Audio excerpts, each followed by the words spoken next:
that success don't taste different because you ate yours out the mud, Hunter Bean. Dream on that dream to those who don't get up and work hard enough to make it their reality, bro. They went from laughing at you to looking up to you. You ain't go to no nationally televised All-American game.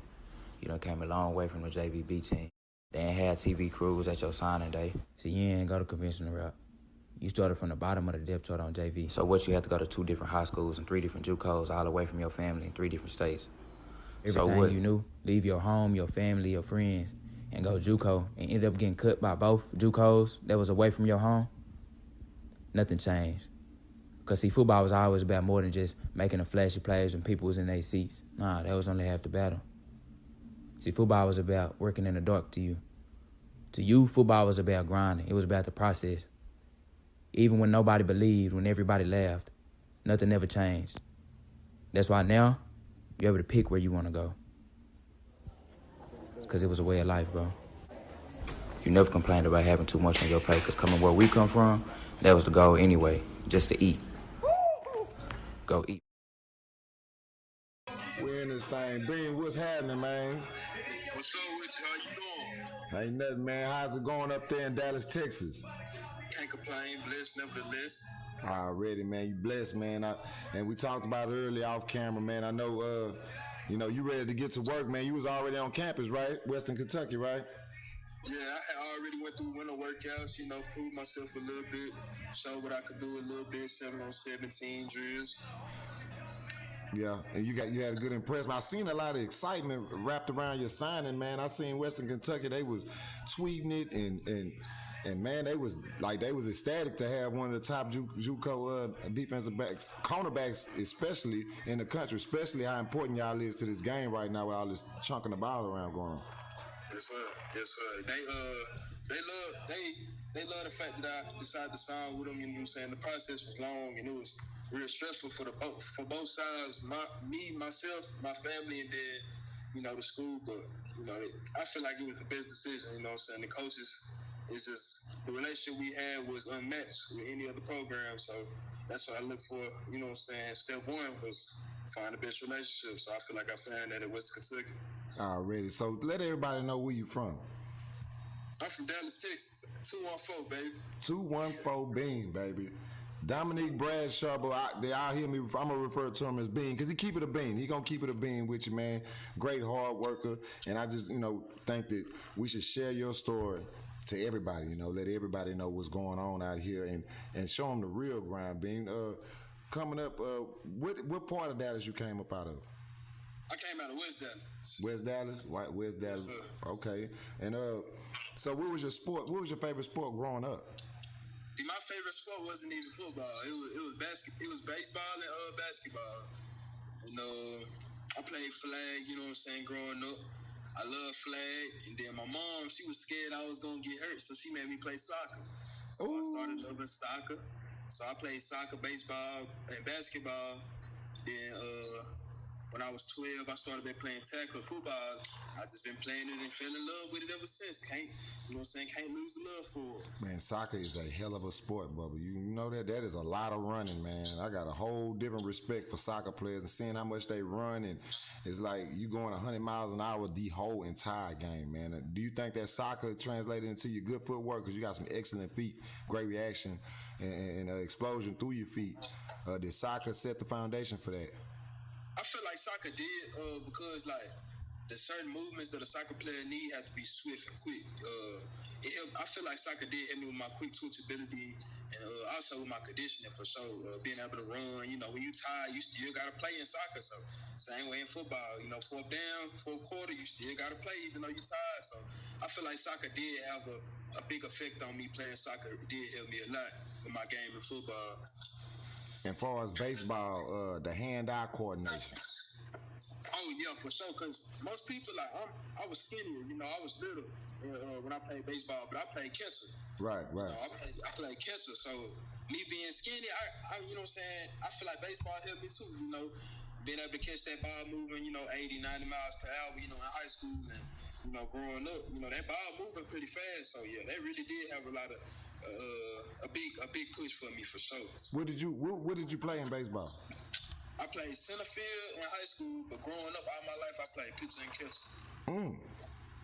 Pitcher and catcher, that is a hell of a mix. Center field, that ain't nothing but safety, man. I can't give you no credit. Roger played center field when he played baseball for a ski taste, man. That boy, he was hawking the hell out of that ball in the middle of the field. That hit it, and he ain't know that cutout man thing. He'll try to throw him up all the way at home. I'm throwing you out from back there. I'm like, nah, dude, that ain't how you do it. Like, nah, I don't like baseball, daddy. Yeah, I fell in love with baseball for sure. That's good, man. Do you wish you would have stuck? Which sport do you wish you would have stuck with?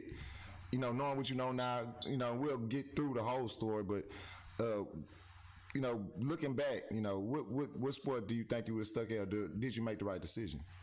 I feel like I did make the right decision. I feel like the game of football is just something different, you know, than any other sport, you know, gave me. The amount of aggression I could turn on. I ain't even got to hit no flip no switch or nothing, you know what I'm saying? It's just go out there and eat. 4 quarters strong. I feel like I did make the right decision playing football, you know.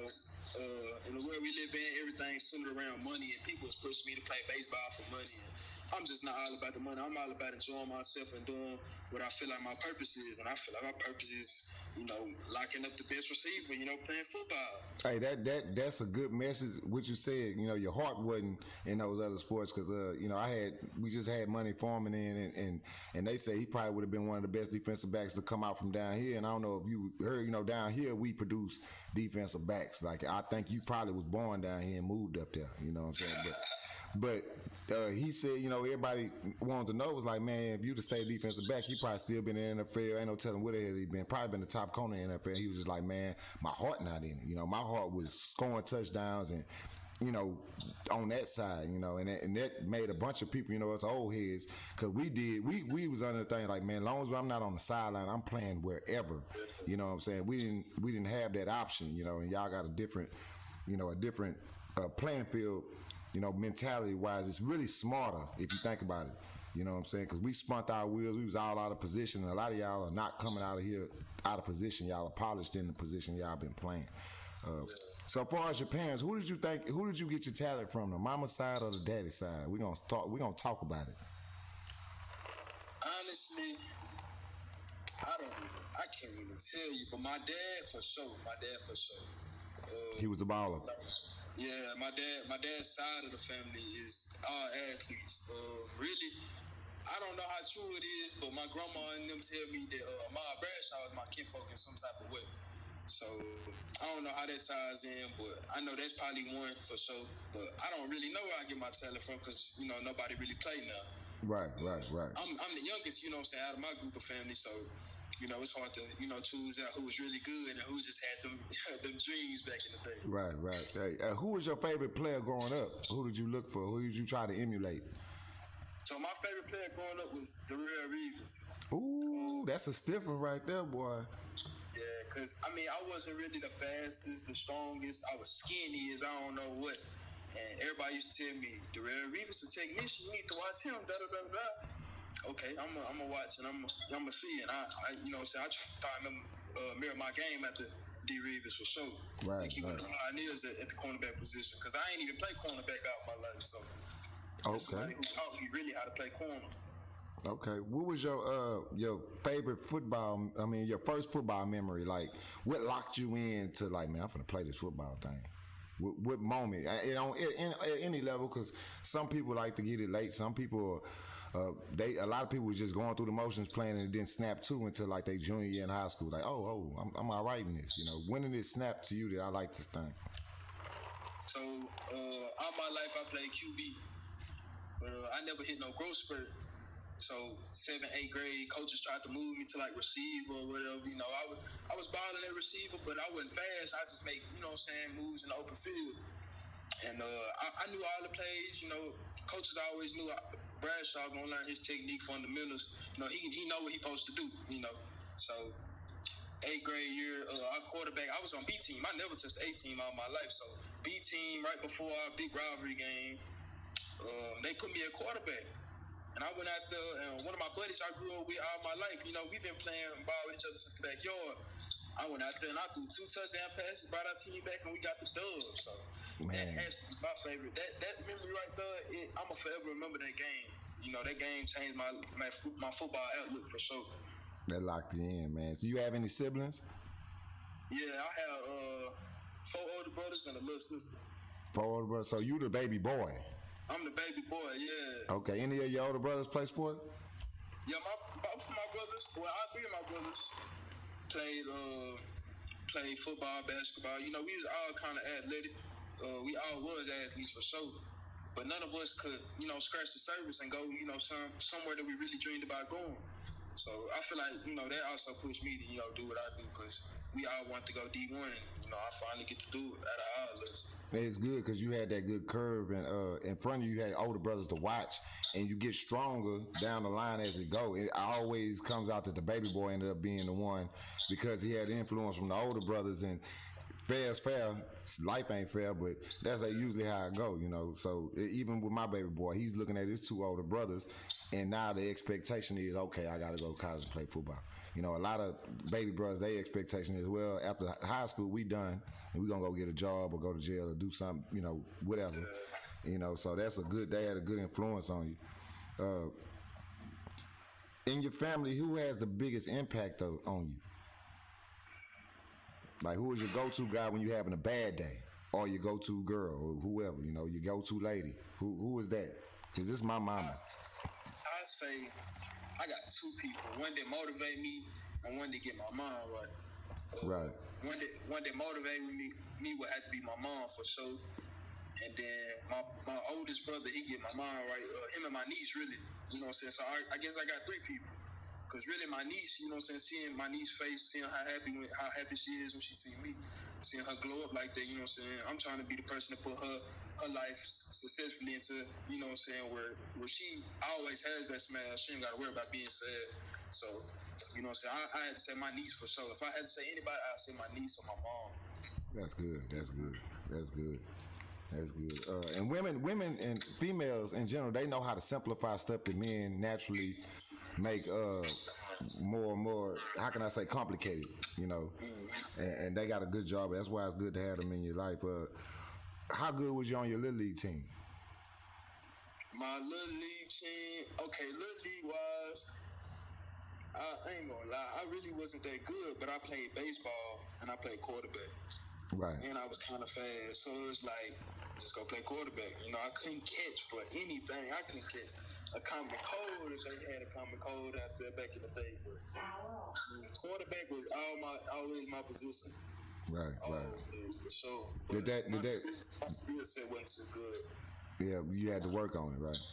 Yeah, I really did. That's good. What did you have a Little League coach that impacted you, or that, you know, you kind of gravitated to and you still deal with to this day, or they was just, you know, y'all didn't have that type in any sport because you play multiple sports? Honestly, nah, not really. None of my coaches really believed in me. I'm gonna be honest with you. None of them really believed in me. So, you know, when they see me now, it's like, man, like, whoa, you feel me? So it surprised them. But nah, I really didn't have no Little League coach, but my high school baseball coach, he was probably the only coach that really had faith in me, you know what I'm saying, growing up or whatever. So you didn't get it till high school. You didn't get that outside support. Nah, I didn't get it to high school. High school did it for me my freshman year. Nah, that ain't good. So going through, so in junior high, you said you was on B team. You was the B team quarterback or whatever, right? So when you finally, you know, crossed that threshold to high school, how did that go? Like, in that freshman year, how did that go walking in? Were you not noticed, not on the radar? Like, how was the high school experience when you first walked in? So we have a freshman center in Cedar Hill. That's where I went to high school at first. We had a freshman center, so all the coaches knew me because of my big brother and what he did at the, you know, what they'll say is like the senior high school, the big school, 10th through 12th grade. They put in that work. Like on the wall of fame and everything, so they wanted me to be like my brother. But now, what position did your brother play? He played corner. My brother played corner all his life. He played corner and running back, matter of fact. Right. What's his name? Dominique Bradshaw. Dominique Bradshaw, okay. I'm going to look him up. Yeah, we're football almanacs, man. We like to look up everybody. So when you came into high school, did you come in as a quarterback, or did they move you to the defense side of the ball? So I started playing I've been playing quarterback all my life. So I got cool with, you know what I'm saying, one of my brother coaches when he was in high school, Coach Glaze or whatever, he kept me playing quarterback. Right. But the thing was, I couldn't reach that growth spurt. You know what I'm saying? I couldn't get my arm strong enough for anything to keep playing quarterback. So I know you heard Allen. We played Allen High School. And right. My quarterback skills, they were showing like they wasn't there. So I ended up playing receiver the rest of my freshman year. And then I ended up starting at receiver at slot. So, yeah, that first year, it was not crazy, the kid who couldn't catch. Remember you said you couldn't. You just went and grinded and worked on it? I really did. Everything with me, you know, since day one was always, I see these other kids doing this and that. How are they doing that? Like, how is he running so fast? How is he changing direction so quick? How is he catching the ball and doing that? So my thing was, for me, why look at somebody else when I could do it myself? Right. So it was always like, go do it yourself. So I look up tape, I look up videos, watch the best receivers, watch how they run drills, run routes. And I go out there, set up my little cones or rocks. I didn't have cones, you know, all the time growing up. I used to set up with rocks or like bricks I used to find in my backyard. And I used to put them in a backpack and just walk up to the park and do little drills. With rocks, you gonna get the work in regardless. Yeah, I feel like I had to. I used to find horse apples just to set them up, just so I could see them stand up off the ground. You know, I just had to, you know, I had to push myself to be, you know what I'm saying, the best I could be. You know, even if it wasn't for everybody else, what could I be? You know, so. That was you. You were self motivated, right? Yeah, I was, cause nobody ever believed in me, like nobody, you know. Right. So when did you reach the varsity level in high school? My senior year. Senior year. Yeah, really. It's a lot of NFL partners I got, and they all got this comment saying they're like, man, if you can play, they will find you. If you can play, they always say that, and please believe, I've seen it multiple times since they've been giving me that message. Like, man, it's true. You know, every coach, especially with this explosion of all these colleges, all this football program, like football is America's pastime now. So you got a way better chance of getting found. You know, so that senior year, you got 1 year to get your check, right? You got 1 year to get your money. How was that senior year? How was y'all record, first off? Well, I went to Cedar Hill. You know, that's kind of like a Texas powerhouse, you know, at my time. Right. But, I mean, I wasn't good enough to play. You know, I ain't gonna lie to you, I wasn't good enough to play. Mm-hmm. So my people was going through like a divorce or whatever. So I ended up moving to Grand Prairie High School. You know, it was new for me. You know, it wasn't the experience that I was looking forward to. But I knew one, it hit me with football because I ain't playing at Cedar Hill. Right. So, and then two, it hit me just, you know, get away from everybody, start a new journey.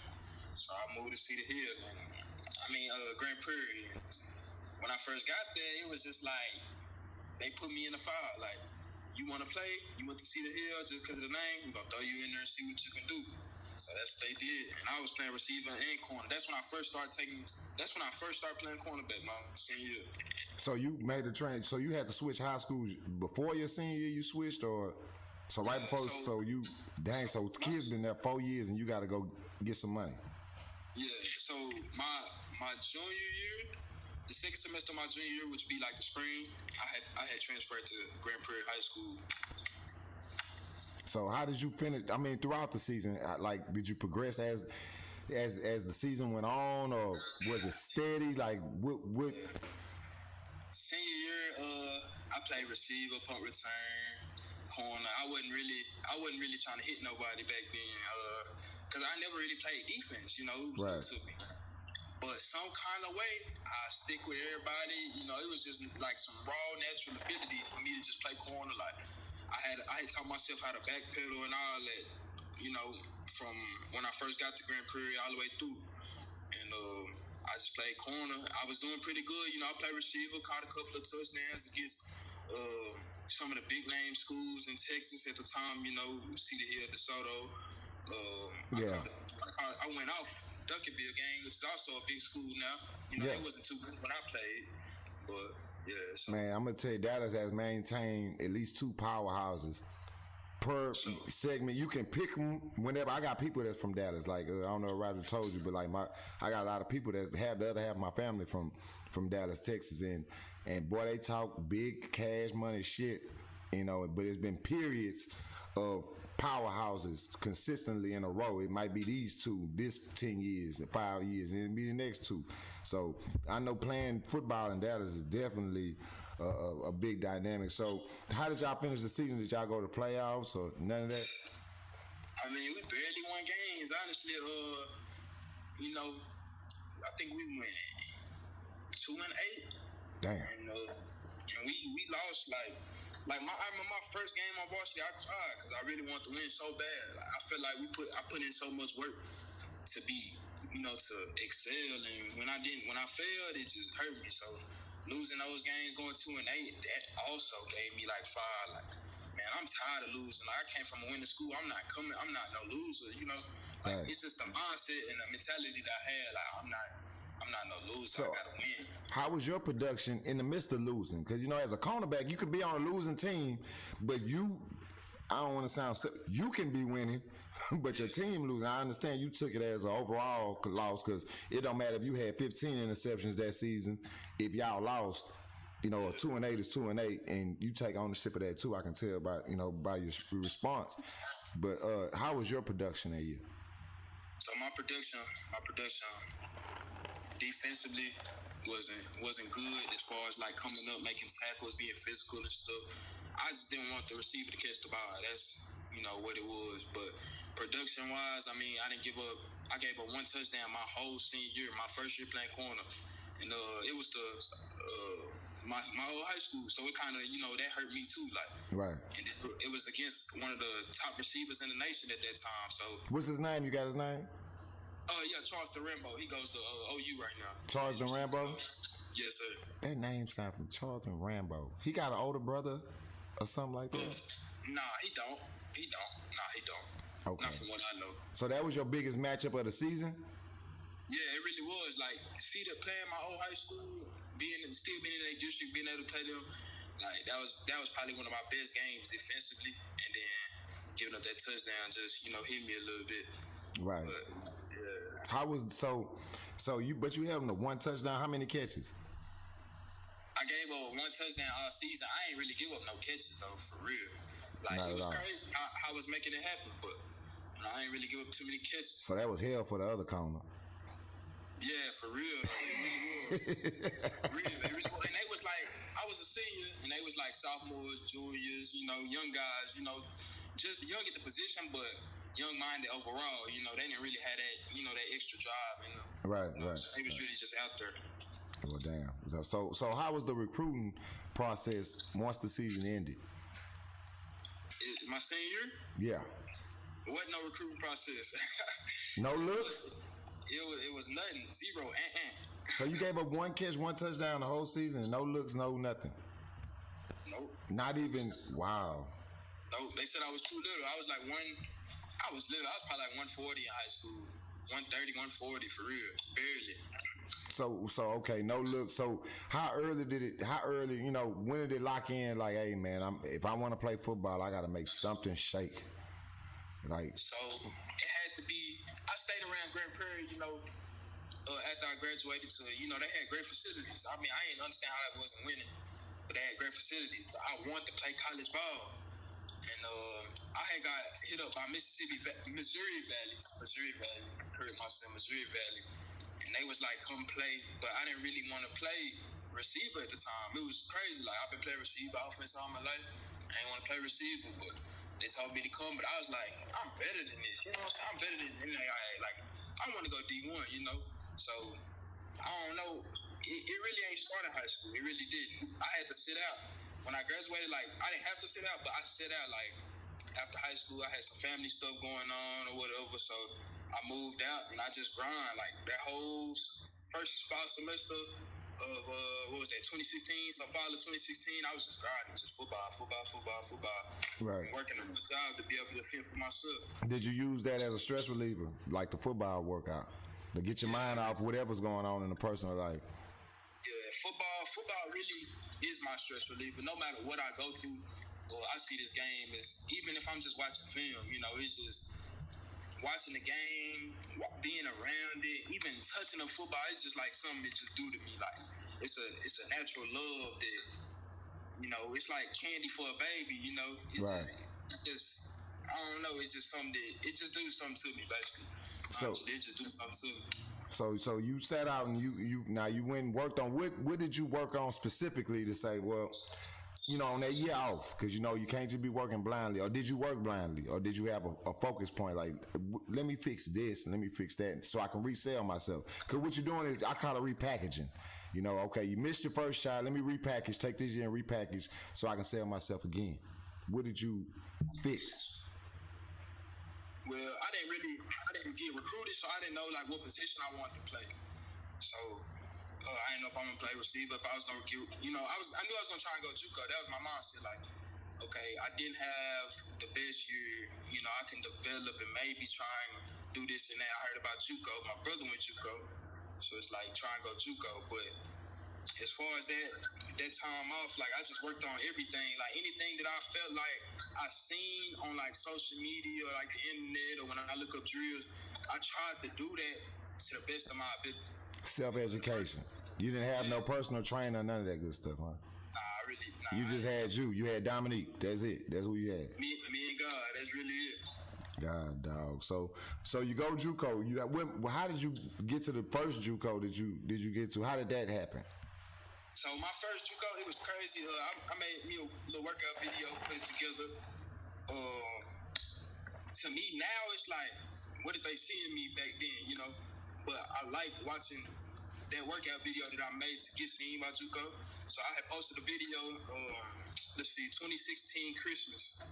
I was sitting at my uncle's house and I was just sending out the video that any JUCO I could find. I didn't care if they didn't win the game in 20 years, anything. You're trying to eat. Like, man, I gotta play ball. I want to play ball. I gotta do this. So, Independence Community College in Kansas, they on Last Chance U now. They blew it real big. Was that coach there? Yeah, Coach Brown. He was there. Is he really like that, or was he putting on for the cameras? Nah, that man 100% like that for real. That man is 100% like that for real. But most people, outside looking in, most people will see that like, why is he talking to them kids like that? But I was the type of person that he didn't never really talk to me like that because I always worked hard, I always into my business. But hearing him, how he talked to the whole team when we not doing what we supposed to do, like, it was just like, I don't know. It was just like I needed that at the time. It was an extra push for me. You know, like, Coach Brown wants us to be so great, why we can't be great? Right. So, most people don't see Coach Brown as a good light, but I seen Coach Brown as somebody that I needed in my life at that time. Hey, I'm a firm believer. I needed somebody like Coach Brown in my life. I mean, I don't do good with cupcake coaching. Me as a player, I always was closer to the assholes, you know, because there wasn't no lie in them. They always told the truth. You feel what I'm saying? So that's a big thing, because you know he is an asshole. I follow him on Twitter, you know, but I can play for Coach Brown. You know, I don't know why. Maybe I'm crazy, but I would love to play for him, because a lot of people don't get the message, you know, because they so busy looking at the messenger, they miss the damn message. You feel what I'm saying? Yeah. So how did it go at Independence?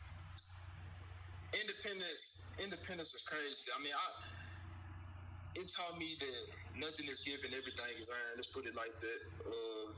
I don't know why or what crazy reason, but they had like 6 bounce back at my position at corner, you know, DB period. Like, they had plenty bounce backs. Like, everybody that played DB was almost a bounce back or somebody that had a name, you know what I'm saying, high school. Probably how they made the show Last Chance U then, right? Yeah, it's crazy. So you had everybody with the same story, and y'all all fighting for a job. So you got this cage, right, with 5 pit bulls in there, 6 pit bulls, and you gonna throw 1 pork chop in that mug. Basically. But what's crazy, you got all them pit bulls, you got a pork chop, and then there was me. I was like the chihuahua of the group. You know what I'm saying? I was the chihuahua of the group. Like, he passed them pit bulls, but they eating, and he starving. That's how I was, because I was 3rd or 4th string. I wasn't getting no reps, no shine. So I feel like I was the chihuahua of that pit bull group for sure. Wow. So what led to? So did you play a season over there?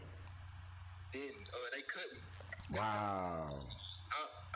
I cried, man. I went to my dorm room and I cried that day. I ain't even tell my people till like a week later, but I cried, man. Like, that pain that I felt right then getting cut from that team was a pain I told myself after them couple of days of me sobbing, feeling sorry for myself. I never feel like that again. So from even when they cut me that same day, I wiped up them tears. I went out there on that field and I worked out my hardest. I worked my hardest. After they cut me, I worked out my hardest. So most people quit after they get cut. You know, that's the society we that, you know, that we in right now. People, you fail one time, they like, oh, it's a wrap. I'm done. Especially with sports, I'm done with it. You know what I'm saying? But it's great that you were able to bounce back. You know what I mean? And we'll get to it. So you go to JUCO number 2. Yeah. How did you get to that point? Like, what made you, okay, I got to regrind again. Let me repackage myself again. Yeah, it was just that. I guess me going to JUCO showed me like I was following all these JUCO pages, all these JUCO dudes getting offers, and I just got cut from my JUCO. So right. It was like, find you a home or you gonna be at the crib, and I ain't really want to live with my people. You know, it was just like something in me like I want to be the person to put my family in a better place than what we were in. So me going back home, I just feel like that wasn't an option. So, like I did what I did to get to Indy. I just started blowing JUCOs up, sending them Indy film. But my Indy film was god awful, terrible. I ain't gonna lie. Like I probably had about 8 good plays, and everything was like box drill and like press and stuff like that. You know, it wasn't nothing really. I don't know how my next JUCO gave me that opportunity, because looking back at it, it's like what is you looking at? Yeah, yeah. I like how I was back then. My talent, my skill set back then, it just helped me to push greater. It helped me to understand like I got better when I was in Indy. So your next JUCO was Navarro, right? So, and you said, let me rewind. You said you learned, you know, so you did get some game from Indy. You know. Yeah, they really taught me football and how to see it from a defensive point of view. Yeah, for sure. Right. So your next JUCO was where? I went to Iowa West in Council Bluffs, Iowa. Where the hell is that? Yeah, your guess is as good as mine. That's I went Council Bluffs, Iowa. It's like 30-45 minutes from Lincoln, Nebraska, where University of Nebraska is located. Oh, so you 30-40 minutes from Nebraska. So you in Nebraska, your people way in Dallas. So you, once again, it's you. It's 214 Bean by itself. By my lonesome, just like I like it though. Right. So how did you establish yourself when you got on campus up there? Like, how did that go? So my thing was I wasn't gonna talk to nobody when I got to. So I told myself I wasn't gonna talk to nobody, associate with nobody. I was gonna put my nose down and work. Right. It was this one coach. He coached this time. His name was Jake Crane. He called me out to the field one day. You know, he told me it was DBs out there. It was new receivers. I was a walk-on. I didn't even have no scholarship. So it was like all the freshmen scholarship guys and like some of the sophomores that were returning scholarship guys. They was out there, receivers, all that. I just went out there and did one-on-ones, and I ain't get a ball caught on me, literally.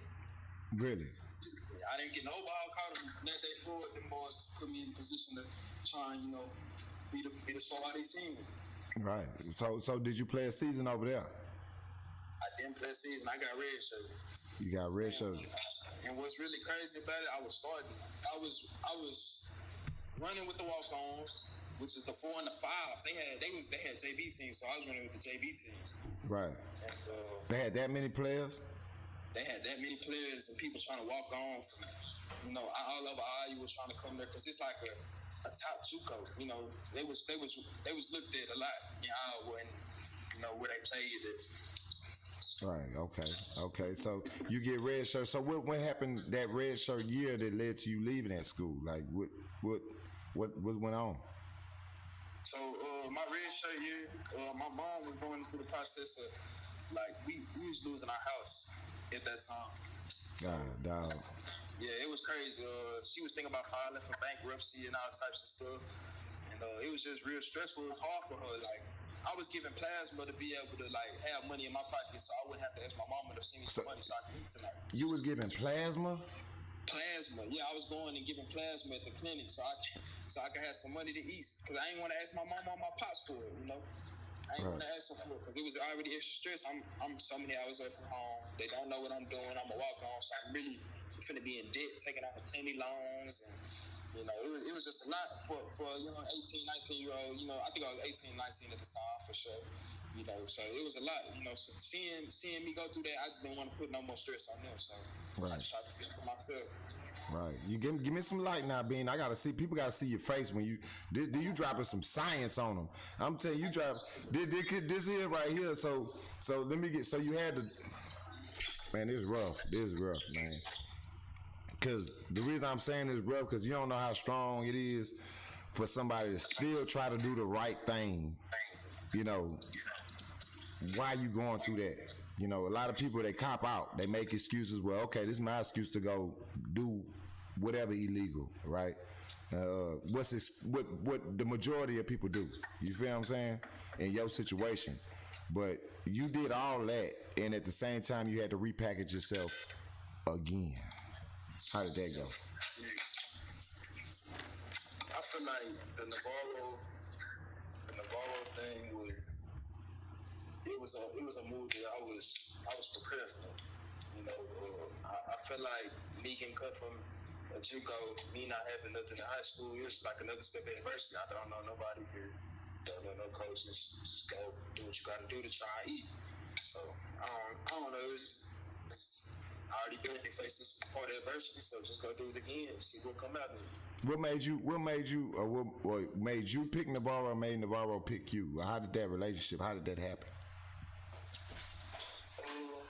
Let's see, so at Western, I didn't play, so I had like scout team fan.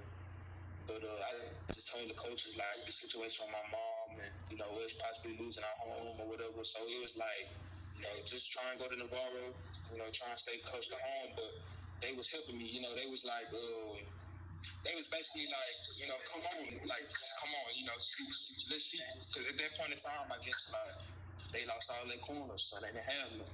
So, they graduated? Yeah, I want to say I got lucky. I got blessed with that opportunity because they lost all their corners. They either graduated or transferred. Yeah. What coach recruited you? To Navarro? Yeah. What coach? Who attention you grabbed? I can't even put my finger on it because I just emailed all of them. Ben, you don't be playing. You aggressive with it, huh? Yeah, I got to hit up everybody to get my chance. I feel like if I don't, I didn't take that extra mile. I just let myself miss out on opportunity. Right. So you get to Navarro. Now that first day of practice, how was it? First day. Another audition. Yeah, I got there in the spring, and I went crazy in the spring. I couldn't learn. My problem was I couldn't learn the technique. See, now at this point in time, I had some aggression. I had some fire in me. So back in high school, I didn't want to hit. Now I'm hitting. Like I can see myself physically putting people in the dirt. You know what I'm saying? So it went good, but I couldn't learn Resby technique, which was really holding me back. I could do everything else right except for his technique, and the technique would be like press or whatever, like his press technique. Like I didn't never know how to inside or anything like that. I played straight, face to face, pitch a step and slide as far as press went. Right. Corner. Hey, Resby, and what I noticed, man, he is real technical, man. He is big on, and like a lot of, like for mine, you know, even my boy, you know, a lot of people said he was technically sound, and then he got up there and then he was told, hey man, your technique is horrible. You need to get your technique shit right. And I was like, whoa. And when I looked, you know, when I think I went up there to the spring game and I watched, I had to be spring of y'all freshman year. I seen how technical y'all was, because you have to be real technical playing that style of defense when you manned up the whole day, and especially if you're a goddamn field corner where you got all that grass you got to cover, and you know that right there is did it make you better? Like how much did that emphasis on the technical part? How much did that help you, or did it hurt you? At first, it did hurt me mentally. I went through points of time where I feel like I ate up all the practice, then I come in the meeting room and they'd be like, you didn't do nothing right. You know, and I feel like Coach Reds, like him basically not giving us like all that rah, all that praise, it helped us to just keep working, helped me to keep working. And as far as that went, I feel like, if Brisby would have stayed on me so hard, you know, like it did hurt me. It did hurt me because at the beginning I couldn't learn that technique, and it was hindering me. Like, why I go from starting day one because we ain't had no corners, so I'm starting. Then I move down slowly, 2s, 3s, barely getting reps. You feel me? So You can't redshirt no more because you already didn't use that up. Yeah, I can't redshirt. It was like I gotta get right. I just had to. So at what moment did it click? My ex of me told me that I gotta level my level of play up, and I gotta level how hard I work. I was working everybody. Like after my spring game, I gave up 2 touchdowns, and it was like I haven't given up a touchdown. You know, all of high school, I didn't play no more after that. So it's like, man, I ain't giving up no touchdowns since forever. Like I haven't really gave up no touchdowns all my life. So after the spring game, right back on the field doing drills. People like, bro, you crazy, bro? We should play the whole game. I don't care. I ain't play good. So I'm finna go in here, watch the film with y'all, and see y'all doing good when I go out here and get better. Right. That's a hell of a thing. So you go through that freshman year. So did you start any games your freshman year? So my freshman year was my redshirt freshman year. That's I'm talking about not the fresh. I'm talking about your first year at Navarro. I'm sorry, your first year at Navarro. Okay, so yeah, my first year at Navarro, I didn't get no reps at corner, but one rep, and that was the bowl game. I came in my first, only playing the bowl game and made a tackle. I didn't get no reps at corner. My first game ever in Navarro was like the 3rd or 4th game. We played Tyler Junior College. I didn't get no snaps at corner. They had 3 freshmen. 3 freshmen they put in front of me. They moved the safety to corner. Wasn't trying to give me no chance. I was on scout team. Damn. I was on scout team, and I was eating up on scout team, called wrecking havoc. You know, quarterback can't even get no reps. You know, Parker McNeil, you know, at that time, he was raving. Like, everybody like, man, Parker put up 300-400 yards a game. Yeah, that boy legit, man. That on me. Yeah. Not on me, though. Yeah, I get you. Yeah, and I'm on scout team locking them up, so they finally gave me that chance. TJC, my first overall play, come in. I stop a touchdown on kickoff. I chase dude down, flip him on his neck. All that season, no reps at corner. We played Texas A&T. Only time I got reps at corner. After that, no reps at corner. I ain't never get my chance. And even the little freshman dudes was struggling. I knew the defense from the spring. They brought them in. And, you know, and I couldn't even play fall camp my first year. I couldn't even play fall camp because I was paying for my bill at Iowa Western. Remember, I was a walk-on, so I had to pay fall camp out the pocket. And they let me come in the spring, but they ain't let me play in the fall because I ain't have my official. So I had to sit out fall camp. And then after that, I ain't get no more reps. I ain't get no burn in that corner. So now this your money year, right? You going into your sophomore year. So you still basically at that same point, not far as physically, because you didn't learn a lot from all the stops you done made, right? But you basically at the same damn place far as production wise, because you haven't got on the field since, let's just say, high school, senior year high school. You haven't touched the field. So now all the marbles is into the sophomore year you going into. Was it pressure, or was it like, man, look, it's been pressure since I left Dallas, Texas? You know, how was it? So, let's see. That next spring, it was either you be that man or you gonna be at the house. It was either. It wasn't nothing else. It was exactly like that. I can't put it no other way. It was sink or swim. Either you eat this spring, try and get noticed, and the fall they finna bring some dude in here to replace you. You know, if you wasn't gonna get right, you're gonna be at the house. You're gonna be right back in Dallas. I can't go back to the D. So yeah, I had to get right. God damn. So game one, how did it go? I ended that game with tears, just like I ended my first varsity high school football game with tears. I played good in coverage. They said a receiver was gonna go for 120, 150 on me. Do you know the receiver name? Do you remember? I want to say his first name is Torino. That's all I remember. I think it's Torino Davis, if I'm not mistaken. He was like 6'4", 2-something. Wasn't worried about it, though. That's that D-time, Cream City, huh? Yeah, they said that boy gonna put 100 plus on me. That boy caught one pass the whole game. The whole game. That man up the whole game. Wow. He can't nothing on me. Wow. So that year, this past year, and I'm talking about this past season in Navarro. Now I seen some shit, and I'm gonna talk to you about that.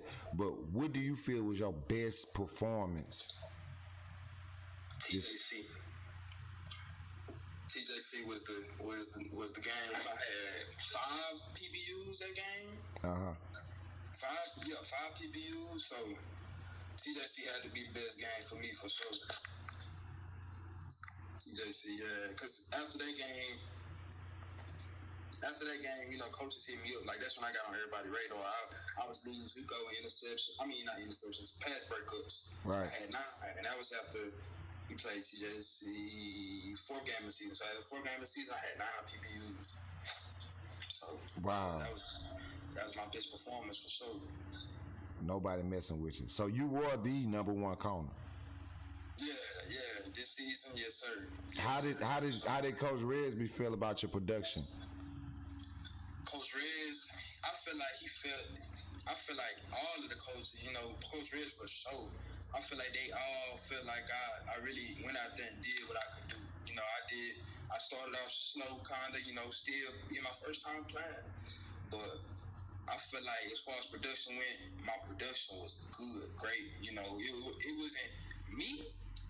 I don't feel like I did nothing I should have did. I should have PBUs, 9 PBUs. I should have had 9 interceptions. Right. So, as far as Rez, I mean, all my coaches went. They felt like I produced and I did exactly what the job was. You know, my job description said. But me, nah, I ain't do jack squat yet. I feel like I ain't do nothing. I ain't even get All-American. So what did I do? Right. So we talked about what game you feel was your best game. What game do you feel was your worst game? Worst game? Where just wasn't nothing clicking for you. Like, man, God dog, I need to go home, go to sleep, and start over on this shit. What's my worst game? My first game was my worst game. That game woke me up. I mean, what was the issue that game? It wasn't work ethic. What was the issue? Just pressing too hard, trying to be perfect? What was it? I feel like it was more pressure I put on myself. I knew I was the number 1 corner. I knew first game didn't nobody know about me, but I was kind of nervous. You know, I was nervous to mess up. You know, this is my first shot, and I just always I feel like I had a monkey on my back for no reason. And after that game, I released it, but that game, I just put too much pressure on myself, way too much pressure on myself. Right. What made you relax and just play football? What made me relax, play football, would have to be looking at that game and never wanting to be like that again. Right. Everybody in this, because I'm my coach, we didn't see that all fall camp. That all, you know, while I've been there for the first game of the season, where that same being that was 3-4 weeks ago. Right. And I feel like I had to go look at that count, seeing that I know them people and I don't know these people. Why am I locking up people with these that I know? And these dudes, they had loyalty to me, the people I'm playing with. These dudes don't got no loyalty to me. So it's like, I'm giving them hell at practice. I need to give everybody who lined up in front of me hell. So after that day, watching that film, it's like I got to give everybody hell from now on. I'm losing too much. Right, I had to tie my grip back up. So who did you lean on? Because you up there, like, right? And now, for the most of the time, you've been by yourself, on by your lonely doing all this shit, right? Yeah. Who did you have like that? I mean, because you got to vent to somebody. Like, you got to have somebody to, you know, like, it ain't healthy to keep it all bottled up, you know, especially, you know, young as y'all is. It's like, did you have anybody to call back home or up there, really? Because calling back home, I seen that like, how did you vent? You know, who did you vent to? Or who was your support system at Navarro?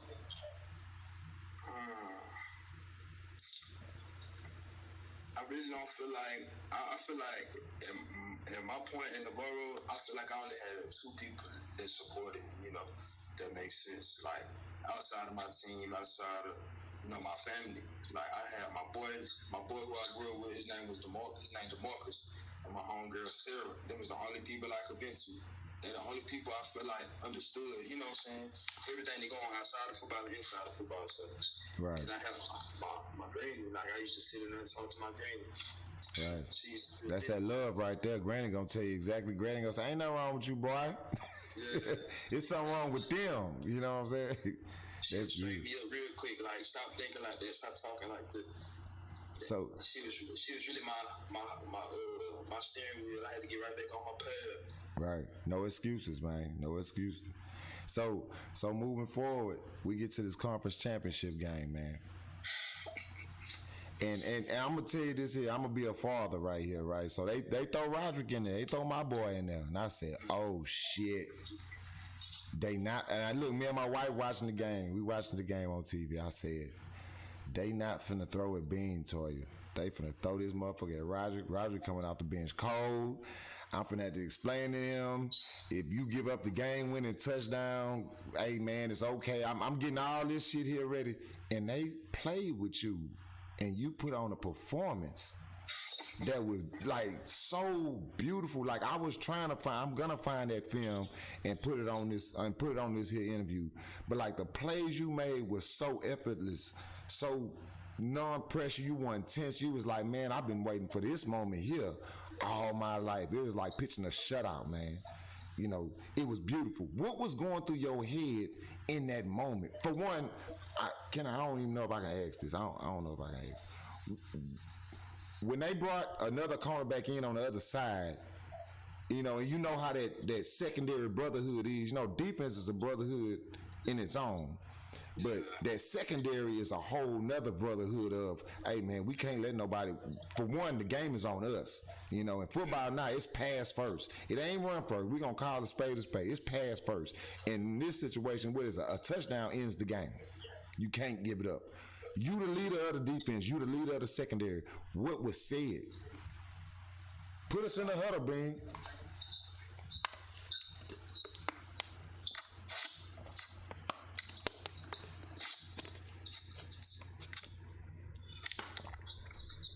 You there? Yeah, I'm here. Yeah, put us. What was said? Like, what did it come from? The coaches? Did it come from the field generals, which is you and the other, you know, leaders on the team? Like, what went on in that clutch ass moment right there? So with Rod know what he can do. It's just Rod gotta believe in himself. So I pulled Rod to the side. I remember that game. We sitting on the bench, me, him, and our other boy, Scotty B, who I said, them boys, all my brothers, I don't care what nobody say, but I told Rod straight up, like, bro, we built for this, bro. We worked all the time since we got here over the summer. We done put in all them extra hours. Bro, we been down it, bro, our whole life. I just told him, like, bro, your people watching, bro. Go out there and eat, bro. Like, I ain't got nothing else to tell you, bro. We built for this moment. He went out there. He like, if you look at the film right now, cause I just watched the game. Like, I just watched all. You gotta send that to me, cause I was looking for it. I couldn't. That's what I was looking for. I know it was on YouTube live. I was looking for that game. Yeah, I just finished watching the whole season. Back over, taking notes on myself and things that I didn't want to see on myself. But as far as that game with Rod, like, he was built for that moment. You know, he was kind of nervous. I know he was, but he was built for that moment because he even said, like, he wanted him to come to his way. So that game, it was just like, what the fuck what was they thinking going over there though? They weren't thinking at all. That's probably what it was. and the thing was, the conference knew who I was. Everybody knew. What you ranked in the nation. You one of the top cornerbacks in the nation at that time. Yeah, that's crazy. Who was the wide receiver? I was like, maybe the wide receiver he guarding is one of those guys too. Who was the wide receiver? What was him? Who was he? He was non-existent the whole game. Non-existent. I don't think I got him up the pass. I'm not gonna lie, in man coverage, but it was a good catch, like phenomenal catch. But right, their receivers wasn't nothing I was scared of or nothing I was worried about. It was all, that game was really just be 100% technical, and the game gonna be easy. Right. So that game, did you understand the magnitude of that game? And yeah, you want to win a championship, but let's be selfish for a little bit, right? Personally, knowing your next steps, and I know you getting a lot of D1 talks and calls and interest, right? At that time, how important was that fourth quarter for you, Dominique Bradshaw? Or did you even think about that? Was you like, man, I'm playing football? Or do you understand, like, going into that game, man, this is the payday, because you came in like, man, it's sink or swim. This my bag, or go back to the D. And I ain't trying to go back to the D, you know what I'm saying? How important was it? Fourth quarter, no butterflies. Like, I'm rubbing on my stomach right now, no butterflies. I had my two closest friends in the stands. My mama, my daddy, my little sister, my oldest brother, my niece. All these scouts that's here to say they watch me. It's either is you gonna make your mama happy, is you gonna make yourself happy, and is you gonna do what you know you can do, make all these peers. I think I had 4 other people that came. My closest partners in high school, we grew up together. Right. It's just them being in the stands. I felt like I had to do it. Like, I had to show everybody what I worked so hard for. So you weren't even worried about the scouts and everybody else. You worried about your people, your support system. My family. Right. That's real. That is real, man. That's real. I'm worried about my family. I feel like I go out here this fourth quarter, we dominate, we eat.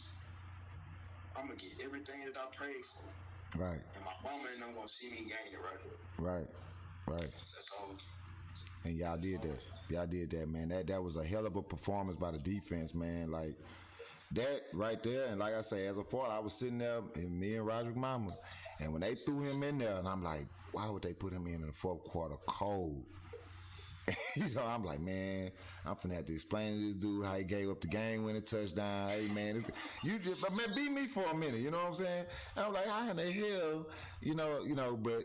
Because I'm looking, she like, you think they gonna go right to him? I say, man, they not finna go with Bean. They would be retarded to play with him. That's one of the top DBs. That's the best DB in the conference. You're not going at him. And they played, and the plays you made, it was one play, I think it was an out route or a comeback, whatever it was.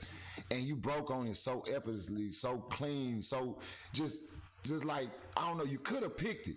I really could have. But you made you made the game-winning play, in my eyes. It was like, let me make this play right here, and let's end this game. And, man, you played your ass off that game, man. So the stock then rose, right? Because not only did you win the championship game, the conference, you were a deciding factor in winning that thing. So the price then went up. The stock is up, right? So what was the biggest school in this recruiting process is real complicated, right? What was the school that you wanted to go to? What was your dream college to go to? Growing up, my dream college was always TCU. TCU. Yeah, I had TCU posted, like, my mama, I think it's crazy how I went to another school, because I always thought about TCU. I had posters on the wall from Casey Hall and them played. Trayvon Boykin, you know what I'm saying, Andy Dalton. Like, I watched all of them play. Like, that was my team. Them boys ain't never hit my line. God, dog. Boys ain't never hit my line, but what's crazy was, like, other schools, like big schools, like, I don't even want to say their names, but the big schools in the Pac-12, and there was a couple of SEC schools that hit me up. You know what I'm saying? Like, they always like, you too skinny. I'm like, you're not the size. No dog, it's how that dog gonna bark and eat. Yeah, yeah. Feed his family, but they ain't see it like that. Right. The big schools, they ain't never really give me no chance, but TCU was my dream school. For sure. Right. I really want to play anywhere in Texas. I just want to put on for my people.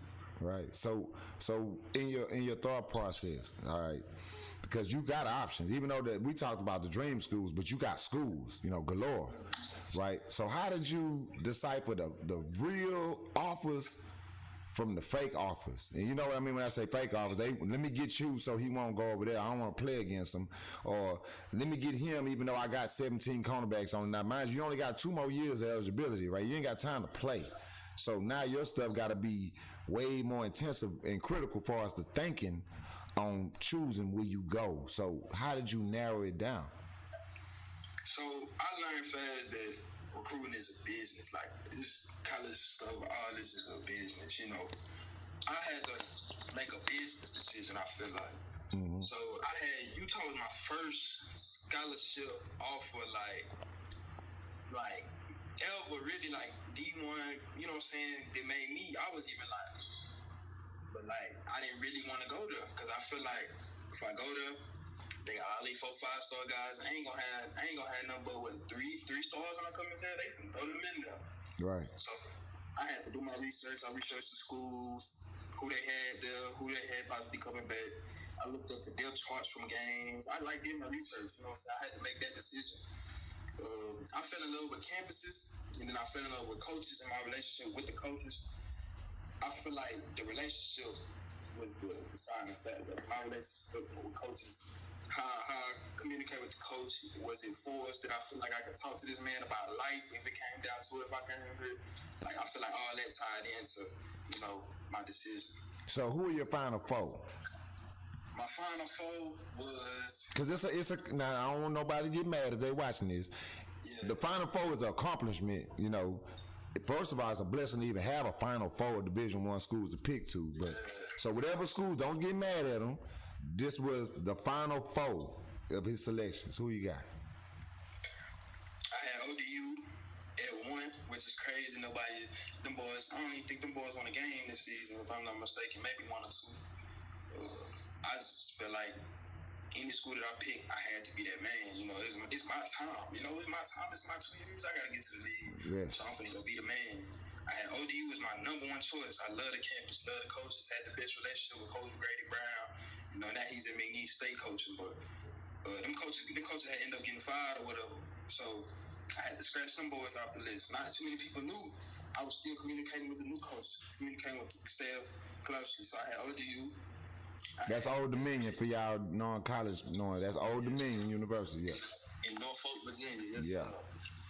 And then I had West Kentucky was always my, man, I really want to play at WKU. It was always like, man, like, I got WKU. That was my number 2. I had Marshall, but I wasn't really, I didn't trust the Marshall thing. That's all I'm going to say. Yeah, now they my rivals, so it makes sense. It makes sense. Yeah. But what I'm finna say, I had Marshall, and then I had really, it was like my top 4. It was like what school gonna come in and offer me late. So my 4th school had to be Georgia State. Right. 4th school had to have been Georgia State. And they came in late. They were just too late to the party, though. Yeah, it was just too late for them boys to catch up with the relationship I had with other coaches, the trust that I had with them coaches. Right. So Western Kentucky is the choice, right? Yeah. So it's time. So now we got more adversity, man. We got this COVID-19 thing that then pushed everybody line back, right? Everything in a disarray. So now it's going to be heavy coaching, heavy preparation, and the players, player-wise, the ones that are going to succeed to have the most production are the ones that are like yourself, self-motivated, self-disciplined, who work on their own, right? What are your expectations going into your first year at Western Kentucky University? So I have 2 seniors there, you know, that I'm fighting with for a starting job. Like my coaches at WKU tell me all the time, you fight for a job, you know what I'm saying? I don't want to get out too much insight about what we cooking up. Right. Yeah, don't snitch on yourself. Yeah. My expectation, I already completed one of them, be in the 2 deep. I'm in the 2 deep right now. You know, I want to solidify myself in the spring, but of course, you know, we ain't got that time right now, but God gonna give it back to us in some type of way. Right. So, my expectation, for my season, my goals, I'm trying to lead CUSA in picks. Forget PBUs. I did that in JUCO. I'm trying to lead CUSA in picks. I'm trying to have no deep balls completed on me, no PIs. It's just little stuff that I know I can do that I feel like will set me apart and finally put me where I know I can be. You know, where I work so hard to be, which is on top. Right. I won number 2 at JUCO because I was always the second choice. You know what I'm saying? So that's bars. I'm trying to be number 1 now. So okay. Okay. That's what I gotta do. I gotta eat this season. Hey, look here, man. It's a hell of a task, and it's good that you know what's coming. And it's been a blessing, you know, for you to even get where you at. And I hope you realize that, man. And just know you probably going to have a lot more Western Kentucky fans. So you make sure you keep up with us and let us know what number you in. Because for this sole purpose, you know, I'm putting this out there so people can, you know, everybody root for the underdog, right? Everybody, it's fine and dandy. The kid that you've been on is gonna make it or whatever. But what about that underdog? Them the ones your type of the ones that don't count. You know, they don't expect to come through and bust up like that. You mess up plans. You know what I'm saying, man? So you go up there, man, and make sure I get my jersey, man, and my T-shirt, and steal some gloves from me too. I don't even know why I need gloves, but steal some gloves from me too. And you keep it up, man. You did a hell of a job, man. Good job tonight. And man, you know we praying for you. And look here, you see this hat? You see what this hat say, right? You gonna have some new supporters, man. You know what I'm saying? So you make sure you look out for us, man, and take care of my boy. Help take care of my boy too, man. Watch out for my boy. That's my brother, nevertheless. I appreciate it, being 1,000 with me being say. So look, there's no excuses, man. This Dominique Bradshaw, Western Kentucky. You better make sure you catch hold of him and don't be late to the party on him, man, because we don't talk NFL. You know what I'm saying? We don't never talk NFL. You might be hearing from him though. You know what I'm saying? You might. What my boy Johnny Will say, you might smell his cologne here in a little bit. You know what I'm saying? Might catch a scent. Yeah, you might catch a scent, man. So, man, God bless you, Bean. Man, it's a hell of a story, hell of a job, man, and I'm proud of you. You know, I was a fan from the get-go. You know what I'm saying? I asked my boy about you. I like, man, who was that little corner over there, man? That's over there raising all of the hell, man. That's my boy, man. That's why because he was telling me about because I always with the extra work and all that. I always was on him about that, and I don't know if Roger told I was hard as hell on him as far as this, because with football, he's either gonna play it or you ain't gonna play it. And if you're gonna play it, you ain't gonna half-ass it. You feel what I'm saying? And some people gotta work harder than the others. Some people get stuff easy. Some people gotta work for it. Majority of the people gotta work for it. And you can't be looking and seeing, well, how this dude got to here and he ain't nowhere near the player me. He don't work as hard as me. No, you just worry about yourself. And you keep it up, man. I expect you to be on that starting lineup come week 1, because it's gonna be pressure when y'all start back football, and everybody ain't built for that pressure. A lot of people built for that perfect situation. They don't know what to do when the roof cave in. They don't know what to do when the tires on flat. You know what I'm saying? So with y'all first game is against who? I seen y'all schedule, man. What is your biggest game on that schedule, man? That you I got to be on the field for this game. Game 2, I want to be starting. We play Indiana at their place. Big Ten. All the marbles in my head. Second game of the season. It's time to eat. It's time to. First game, we play Tennessee, Chattanooga at the crib. Then we bounce back. We go to Indiana. We take that flight to Indiana. Then we got Louisville. No, then we got Liberty. Then we got Louisville. So my first 4 games going to be, what are you going to do? It's your time. You know what I'm saying? So I feel like them first 4 games going to show me, tell me a lot about myself. But I'm looking forward for sure to the Indiana-Louisville games, for sure. Hey, so if you got any message to tell to the underdogs, the ones that feel like, they ain't getting a fair shot, they ain't getting a break, what would you tell them, Bean? What would you tell yourself when you were 14, 15 years old? What would you tell? What would you tell them? I'd tell, if I could go back and look at myself, and, you know what I'm saying, I'd tell myself every time they say no, go work harder. Every time they say yes, go work 2 times harder. Because that means they think what was bad is good now. But you got to make it your best. You got to make it greater. So my message to anybody out there, you know what I'm saying, looking like, man, when my time going to come, be patient and keep your head down and keep working. Because sooner or later, you're going to pop. Sooner or later, you're going to pop and you're going to get your blessing on what you ask for. Do you make excuses? Oh, no, sir. No, sir. We don't make excuses. I don't even bend down. I barely want to put my hands on my head when I'm tired, because I feel like in a game you do that, you're showing weakness. So I feel like excuses is a sign of weakness. And I always push myself to be mentally tough. Already, Bean, man. I sure appreciate you coming through, man. This is a hell of hey, man, you set the standard, man. Like I say, we're going to share this amongst the youngsters. And I did this for the youngsters because, you know, I work with a lot of them. And me and my team, we work with a lot of them. And we got to let them know excuses are not being accepted. Either you going to do it or you ain't going to do it. You feel me? And when we said we old guys, so when we said they like, oh, that's just old guys being old guys. I need somebody that's in the middle of that fire and came through that fire to tell them, hey, man, look here. Either you going to do it or you ain't going to do it. So, man, shout out to you, man. God bless, man. Thank you for stopping by. You welcome anytime. Hopefully, I'll be, ain't no hopefully. Oh, I'm going to be getting back with you. You know what I'm saying? There's going to be some ESPN highlights with it. You know what I'm saying? Because I'm the media guy now. So now I got inside access. I'm going to call your phone. You know what I'm saying? You can do that anytime you get ready. For sure. Already, man. So God bless. No Excuses Podcast. We got Dominique Bradshaw in this thing, man. Western Kentucky University defensive back. No excuses accepted. We going to work and we going to do our thing, man.